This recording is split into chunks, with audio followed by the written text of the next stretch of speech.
Halo teman-teman, mudah-mudahan masih bersemangat mempelajari materi kita. Pada video kali ini kita akan membahas kemampuan verbal analitis bagian yang pertama. Kemampuan verbal analitis merupakan salah satu jenis tes yang diujikan pada TIU CPNS 2023 berdasarkan Kepmen Pan-RB nomor 651 tahun 2023. Kemampuan verbal analitis adalah kemampuan yang bertujuan untuk mengukur kemampuan individu untuk menganalisis informasi yang diberikan dan menarik kesimpulan. Nah, contoh soal penalaran analitis adalah sebagai berikut. Tidak semua sarjana yang pandai lolos ujian CPNS, semua sarjana yang bodoh tidak lolos ujian CPNS, tidak semua sarjana yang pandai selalu mempunyai nilai ijazah yang lebih baik daripada yang lebih bodoh, Purdi mempunyai nilai ijazah yang lebih buruk daripada Alan. Kemudian kita diminta untuk menarik kesimpulan. Perbedaannya dengan kemampuan verbal silogisme yaitu, pada kemampuan verbal analitis, soalnya itu relatif lebih panjang, masalahnya itu lebih kompleks, dan bisa jadi satu soal itu ada beberapa pertanyaan. Nah, bagaimana cara menyelesaikan kemampuan verbal analitis? Kita akan bahas pada video ini. Khusus pada video ini, kita akan membahas soal verbal analitis dengan kasus posisi duduk pada meja bundar. Soal ini merupakan salah satu soal yang sering keluar pada kemampuan verbal analitis. Selamat menyaksikan. Sebelum kita mulai belajar, kami ingin informasikan bahwa kami membuka bimbel online TIU CPNS 2023. Pada bimbel ini, teman-teman akan mendapatkan puluhan video materi belajar, ratusan soal latihan TIU CPNS lengkap dengan video pembahasan, kemudian paket tryout lengkap dengan video pembahasan, kemudian teman-teman juga akan digabungkan dalam grup diskusi Telegram. Pada grup ini nanti teman-teman bisa berinteraksi dan berdiskusi langsung dengan saya dan juga dengan peserta bimbel lainnya. Teman-teman bisa gabung hari ini dan belajar mulai hari ini sampai hari tes nanti. Kita akan bahas banyak soal-soal TIU di grup diskusi Telegram. Bagi teman-teman yang berminat mengikuti bimbel ini, silahkan menghubungi WA ke nomor 0857 6610 1934. Sampai jumpa di kelas bimbel. Sekarang kita lanjut pada pembahasan kita. Soal analitis merupakan salah satu soal yang menurut kebanyakan orang adalah soal yang relatif sulit, begitu ya, karena soalnya itu biasanya panjang dan di dalamnya terdapat banyak informasi. Contohnya adalah seperti yang ada pada layar kita. Ini pada suatu acara makan malam ada 8 orang bersahabat duduk mengelilingi satu meja bundar. Nah, dengan ada 4 informasi yang diberikan. Lalu dari soal ini, biasanya soal analitis ini diikuti oleh 1, 2, 3 atau bahkan sampai 4 soal atau pertanyaan. Jadi ketika kita bisa menyelesaikan masalah yang diberikan pada soal, maka secara otomatis kita bisa menyelesaikan 3 sampai 4 soal. Misalkan pada soal kita yang ini, itu soal atau pertanyaannya bisa banyak gitu ya. Ini misalkan yang pertama, kita diminta memilih mana yang tidak benar. Lalu soal berikutnya adalah ini. Lalu soal berikutnya seperti ini. Nah, ketiga soal ini itu didasarkan atau dijawab dengan informasi yang ada di awal. Jadi, meskipun soal analitis ini relatif sulit, tapi jika kita bisa mengerjakannya, maka kita bisa menyelesaikan 3 sampai 4 soal. Oleh karena itu, teman-teman harus bisa untuk menyelesaikan soal analitis ini karena cukup membantu dalam meraup poin. Nah, sebenarnya soal-soal analitis ini tidak begitu sulit kalau kita bisa tahu caranya atau tahu logika mengerjakannya. Nah, pada video kali ini saya akan membahas soal kita ini bagaimana cara mengerjakannya. Yang kalau teman-teman sudah tonton nanti, insya Allah ini tidak lagi sulit. Ini ada soal analitis tentang duduk di sebuah meja bundar. Mari kita bahas. Pada suatu acara makan malam, 8 orang bersahabat duduk mengelilingi satu meja bundar. Maka yang pertama kali, mari kita gambarkan meja bundarnya. Lalu kemudian ada 8 orang. Nah, kita bikin seperti ini agar nanti kita mudah menentukan mana yang berseberangan, mana yang berhadapan, mana yang berdekatan. Oke, sudah ada 8 ya. 1, 2, 3, 4, 5, 6, 7, 8. Lalu kita ikuti informasi yang diberikan. Yang pertama, Erlia duduk berhadapan dengan Andi. Oke, sekarang nama-nama ini tidak usah kita tulis lengkap ya, kita kasih kode saja. Nah, Andi kasih kode A, Budi kasih kode B, kemudian C, D. Nah, kebetulan ini ada 2 E, Erlia dan Eni, maka ini kasih kode 2 huruf ER, sedangkan ini kasih kode 2 huruf EN. Lalu ini G dan H. Oke. Nah, Erlia duduk berhadapan dengan Andi. Oke, Erlia. Kalau Erlia kita bikin di sini, maka Andi duduknya ada di sini. Oke, itu berhadapan ya. Nah, sebelumnya saya informasikan, untuk kasus meja bundar itu sedikit berbeda dengan kalau kasusnya mejanya berbentuk persegi atau persegi panjang. Pada persegi dan persegi panjang, kalau A duduk di sini, lalu B duduk di sini, itu menyebutnya berseberangan, ya. Tapi kalau ada orang lain duduk, misalkan C duduk di sini, maka A dan C disebut berhadapan.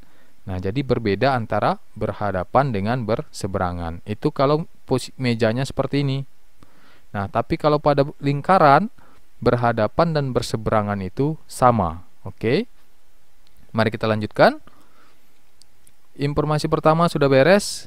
Kemudian informasi yang kedua, Eni duduk di antara Harun dan Charlie. Oke, berarti ada Harun, ada Charlie. Di tengah-tengah ada Eni. Nah, sekarang ini mau kita gambarkan. Oke, kita gambarkan karena dia ada bertiga dan posisinya harus kayak gini nih. Harun, Eni, Charlie, atau Charlie, Eni, Harun. Nah, maka kemungkinannya ada di sini atau di kanan. Nah, kita pilih saja. Misalkan kita buat yang di kiri ya. Nah, kemungkinannya bisa saja di sini Harun, lalu Eni, lalu Charlie. Atau bisa juga Charlie di atas, Eni, Harun. Nah, ini sama-sama nih kan. Yang penting Eni itu di antara Harun dan Charlie. Yang ini di antara Harun dan Charlie. Yang ini juga di antara Harun dan Charlie. Tetapi posisi Harun dan Charlie ini berbeda. Kalau kita ambil kombinasi yang pertama ini, maka Charlie di sebelah Andi. Tapi kalau kita ambil posisi kombinasi yang kedua, maka Harun yang ada di sebelah Andi. Sehingga nanti ini akan mempengaruhi jawaban. Sehingga ini harus pas. Yang mana nih yang benar gitu ya. Nah, tapi informasi 1 dan 2 belum bisa membuat kita menentukan mana yang benar di antara dua posisi ini. Oleh karena itu, maka tulis saja dulu keduanya. Sampai nanti kita dapatkan informasi tambahan, lalu kita bisa menentukan mana yang benar. Sekarang kita lihat informasi ketiga. Charlie dan Dewi duduk tepat berhadapan. Oke, kalau kita pakai kombinasi pertama di sini, Charlie-nya ada di samping Andi, maka harusnya Dewi berhadapan dengan Charlie, maka Dewinya ada di sini. Tapi kalau kita pakai kombinasi kedua, Charlie-nya ada di atas, berarti Dewinya ada di sini. Nah, sehingga posisi Dewi itu bergantung pada posisi Charlie. Oleh karena itu, kita harus tentukan dulu nih mana yang benar di antara dua ini. Sehingga posisi Dewi belum bisa kita tuliskan. Kita hapus kembali. Oke, kalau begitu kita lompat ke informasi yang keempat. Nah, Harun duduk 2 kursi terpisah dari Andi. Nah, 2 kursi yang terpisah dari Andi. Berarti kalau Andi di sini, maka Harun harus 2 kursi terpisahnya. Berarti yang benar Harun itu posisinya ada di sini. Ya, bukan di sini. Nah, ini berarti memberikan informasi ke kita bahwa kombinasi ini tidak benar. Maka yang benar adalah yang pertama, Harun di atas, Charlie di bawah. Nah, nomor 4 selesai ya. Oke, kalau ini sudah dapat, baru nomor 3 bisa kita gambarkan. Charlie dan Dewi duduk berhadapan, berarti Charlie-nya ada di sini, maka Dewi-nya ada di sini. Oke, keempat informasi ini telah selesai kita gambarkan. Sekarang ada 2 posisi lagi yang belum terisi. Di sini 1, di sini 1. Nah, siapa yang belum? Yang belum adalah Budi ya. Nah, ini Budi belum ada. Satu lagi adalah Gilang, juga belum ada. Oke, berarti Budi dan Gilang duduk di 2 tempat ini. Tapi di mana? Budi di mana? Apakah Budi di atas atau Budi yang di bawah? Nah, kita nggak tahu. Gilang juga begitu. Apakah Gilang yang di atas atau Gilang yang di bawah? Kita nggak tahu. Oleh karena itu, maka kita tulis saja begini. Artinya, di posisi ini bisa jadi Budi, bisa jadi Gilang. Pun begitu yang di bawah, bisa jadi Budi, bisa jadi Gilang. Nah, nanti ketika menjawab soal, ya tergantung pertanyaannya seperti apa. Nanti kita baru bisa tentukan. Atau kalau kita mendapatkan informasi tambahan, baru kita bisa tahu apakah di sini Budi atau Gilang. Oke, dari semua informasi yang kita dapatkan, maka kita bisa menggambarkan seperti ini. Nah, sekarang kita tinggal mencocokkan dengan pertanyaannya. Mari kita lihat pertanyaannya satu persatu.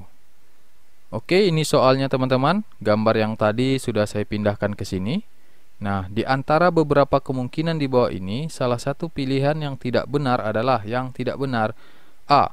Dewi duduk di antara Gilang dan Erlia.